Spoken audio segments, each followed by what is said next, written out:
നിങ്ങൾ കണ്ടില്ലേ, ഞാൻ ഇപ്പോൾ ഒരു ഗവൺമെൻറ് ഹോസ്പിറ്റലിലെ പുതിയ പ്രോജക്റ്റിന് വർക്കാണ്. അപ്പോൾ ഏകദേശം കഴിയണേ. അപ്പോൾ അതൊന്നുമല്ല ഞാൻ പറയാൻ വന്ന വേറെ കാര്യം. കുറച്ച് നാളായിട്ട് നമ്മൾ ഈ ന്യൂസ് ചാനലിൽ തമ്മിൽ റിപ്പോർട്ടറിൻ്റെ പരിപാടി കണ്ടതിൽ ഇപ്പോൾ ഇത് നമ്മുടെ ഹോസ്പിറ്റാലിറ്റി, അതായത് നമ്മുടെ ഗവൺമെൻറ് ഹോസ്പിറ്റലിൽ നിന്ന് പല പ്രശ്നങ്ങൾ വരുന്നുണ്ട്, മെഡിക്കൽ കോളേജിൽ നിന്ന് പ്രശ്നങ്ങൾ വരുന്നുണ്ട് കൊണ്ടുള്ള കുറേ കേസുകൾ നമ്മൾ കേൾക്കുന്നുണ്ട്. അപ്പോൾ അതിനെ സംബന്ധിച്ച് എനിക്ക് ചെറിയൊരു കേട്ടോ, ഞാൻ ജസ്റ്റ് ഒന്ന് ഷെയർ ചെയ്യാമെന്ന് ചോദിച്ചു. എനിക്കിതുപോലൊരു ഇത് ശരിയാണോ ശരിയല്ലോ എന്ന് എനിക്കറിയില്ല. ബട്ട് എൻ്റെ ഒരു പല്ലിന് വേദന കുറേ നാളായിട്ടുണ്ടായിരുന്നു. ഒരു വട്ടം ഞാനത് അടച്ചു, ചെറിയൊരു പല്ല് അടച്ചിട്ടുണ്ടായിരുന്നു. അപ്പോൾ ഏകദേശം 2 വർഷമൊക്കെ കഴിഞ്ഞു. ഇപ്പോൾ അത് പിന്നെയും അത് ഓപ്പണായി വന്നു. അപ്പോൾ വേദന തുടങ്ങിയപ്പോൾ കുറച്ച് ദിവസം മുമ്പ് ഞാൻ ഹോസ്പിറ്റലിൽ കാണിച്ചപ്പോൾ ഒരു പറഞ്ഞു അത് പോയി ആ പല്ല് പറിച്ച് കളയണമെന്ന് പറഞ്ഞു. ഒരു പ്രൈവറ്റ് ഡോക്ടേഴ്സിന് 2 പേര് കാണിച്ചപ്പോൾ അവർ പറഞ്ഞു പറിക്കേണ്ട, അപ്പോൾ വലിയ പ്രായമൊന്നും ആയിട്ടില്ലല്ലോ, ആകെ ചെറിയ ഏജിൽ എന്തിനാണ് പറിക്കേണ്ടത്, അത് നമുക്ക് ജസ്റ്റ് അടച്ചടച്ച് കുറേ ഒക്കെ ഉണ്ട് പരിക്കാമെന്ന് പറഞ്ഞു.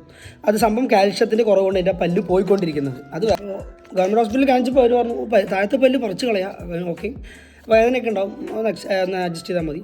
ഇതിനധികം ഇപ്പോൾ മുകളത്തെ പല്ല് കൂടി നമുക്ക് പറിച്ച് കളയണം എന്നുള്ളത് പറഞ്ഞു. ഞാനൊക്കെ അന്തം പെട്ടു, ഇതെന്താ ഒരു പല്ല് കാണിക്കാൻ മുകളത്തെ പല്ല് ഒരു കുഴപ്പമില്ല, അത് പറിച്ച് കളയണമെന്നാണ് പറയുന്നത്. ഞാനാകെ ടെൻഷനായി.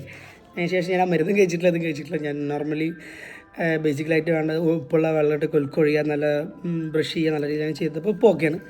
ബട്ട് സഡൻലി ഇത് എന്തുകൊണ്ടാണ് ഇങ്ങനെ വന്ന് പറയുന്നത് മനസ്സിലാവും. ഒന്നുമില്ല, ഒരു പല്ല് വേദന പറയാം, 2 പല്ലും പറിക്കണം എന്നാണ് പറയുന്നത്.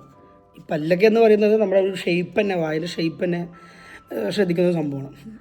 ഇൻ കേസ് എന്തുകൊണ്ടാണ് ഇത്ര രീതിയിൽ എന്നോട് ഭയങ്കര വിയോജിപ്പ്. എനിക്ക് അത്രയ്ക്ക് പ്രശ്നങ്ങളൊന്നുമില്ല, ഒരു ചെറിയ കേട് പ്രശ്നം തോന്നി, ബട്ട് വലിയ കുഴപ്പമൊന്നുമില്ല. ബട്ട് കാണിക്കാൻ പോയപ്പോൾ പറയാം ഒറ്റയടിക്ക് ഇതൊക്കെ അത് പറിച്ച് കളയണമെന്ന് പറയണം. എന്താ ഇതിനൊക്കെ പറയുക? ഇത്തരത്തിൽ നമ്മുടെ ഹോസ്പിറ്റലിനെ പറ്റി കുറേ നാളെ ന്യൂസ് കേൾക്കുന്നുണ്ട്. അപ്പോൾ അതുകൊണ്ട് എനിക്കൊന്ന് ഷെയർ ചെയ്യണം തോന്നിയതാണ്. പലരും ശ്രദ്ധിക്കുക, ഗവൺമെൻറ് ഹോസ്പിറ്റലായാലും ഏത് ഹോസ്പിറ്റലായാലും സഡൻലി അവർ പറയുന്നത് ചെയ്യാണ്ടിരിക്കുക, 2-3 ഡോക്ടർമാരിൽ പ്രിഫറൻസ് എടുക്കുക, അവരെന്ത് പറയുന്നോ അതിനനുസരിച്ച് മുമ്പോട്ട് പോവുക, അത്രേ ഉള്ളൂ. അപ്പോൾ ജസ്റ്റ് എനിക്കൊന്ന് പറയണമെന്ന് തോന്നി, ഷെയർ ചെയ്യണം തോന്നി, ജസ്റ്റ് അതുകൊണ്ട് ഞാൻ പറഞ്ഞു.